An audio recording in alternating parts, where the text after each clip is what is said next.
Most parents, me included, would say things like this when we're at our wits' end with our child.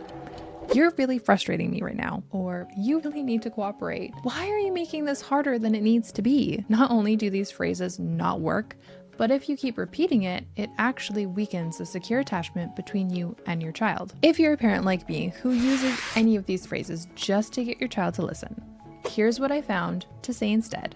That would be more effective and creates more of that precious secure attachment between you and your child.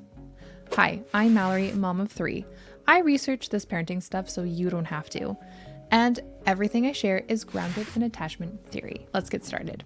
You might be wondering how a simple phrase impacts secure attachment. Let's go over why saying, "You're really frustrating me right now," does not work with your child and weakens secure attachment. Literally just the other day at supper time, we always give our children a glass of milk.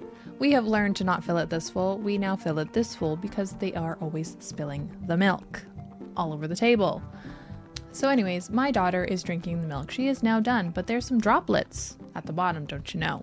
So she is starting to tip it over and pour it into her food. She's pouring it on the table, dripping it down her shirt, whatever. She knows she's not supposed to do this. So afterwards, she has a big grin on her face. Does my heart rate and blood start boiling? It goes straight up. You know you're not supposed to do this. Why are you always doing this? How long do I have to tell you? How many times? Okay. Even though I'm heated, I'm still trying to keep my cool. And instead of blowing up, I would use phrases like, "You're really frustrating me right now." I want her to know that her actions affect how I feel. But what I'm really trying to say is, I'm overwhelmed and I don't know what to do next. And I'm trying not to yell. I've said this over and over again. How many times do I have to tell it? For her to click with her brain. And maybe subconsciously, I wanted her to know that if this keeps going, neither of us are going to have a good day. It's just going to ruin everything. What I didn't realize was that not only was this an unproductive way of getting her to listen, but it was wearing down that secure attachment that I tried so hard to build. Because saying, "You're really frustrating me right now," I'm implying that she specifically is what's frustrating me and not the action that she's doing. On her little brain, she might see it as, "Oh, I'm responsible for my mom's feelings."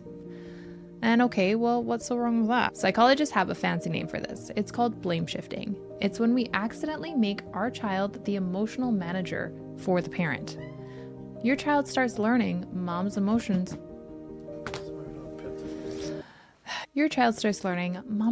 are my responsibility. I need to keep her calm, and so I guess my feelings can wait.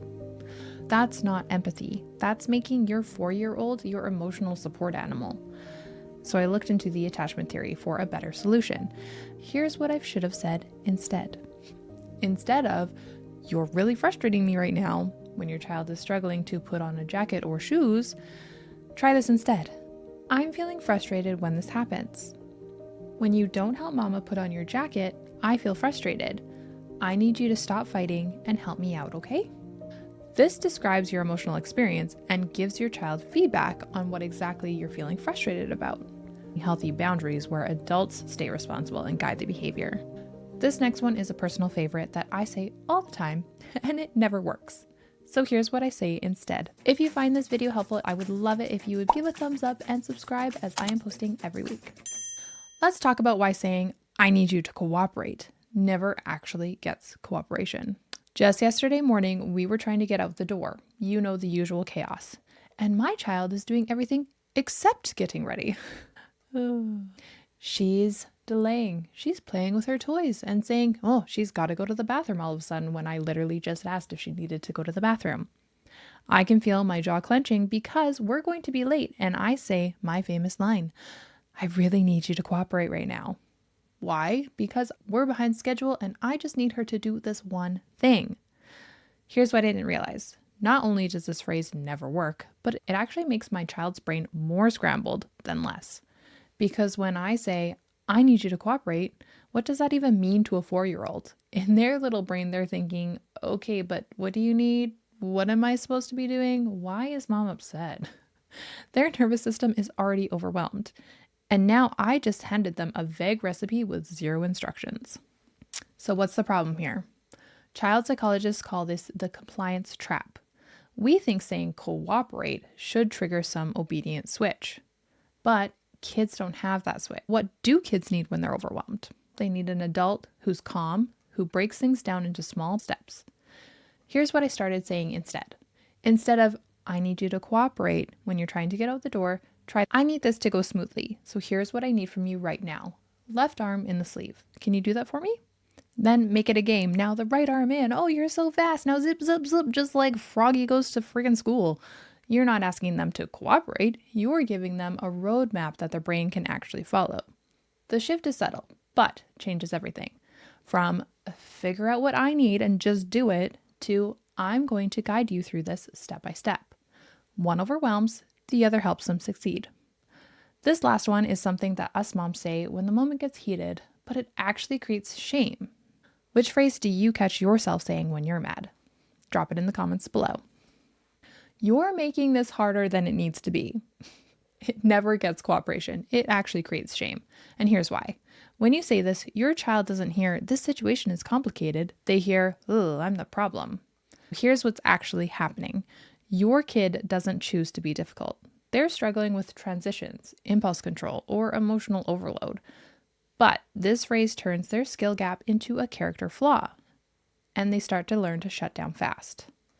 To cooperate, children need regulated nervous systems. They need clear instructions, and they need the capacity to follow through. If they had all those, they'd already be cooperating. You're asking for logic from a brain in survival mode. This phrase implies that there's an easy version of your child they're choosing not to be. Your kid internalizes, I'm too much, I'm difficult, I'm making life harder, and that sticks. So what to say instead? This is hard right now, and I'm going to help. It removes the blame and adds leadership. You're having a hard time, not making a hard time. This separates identity from behavior. The shift from, you're the problem to, this is hard and I've got you. Kids don't need to be told they're making things hard. They already feel it. They need an adult who stays calm and in charge. That's what creates cooperation. Thanks for watching. Subscribe for more, and I will see you next week.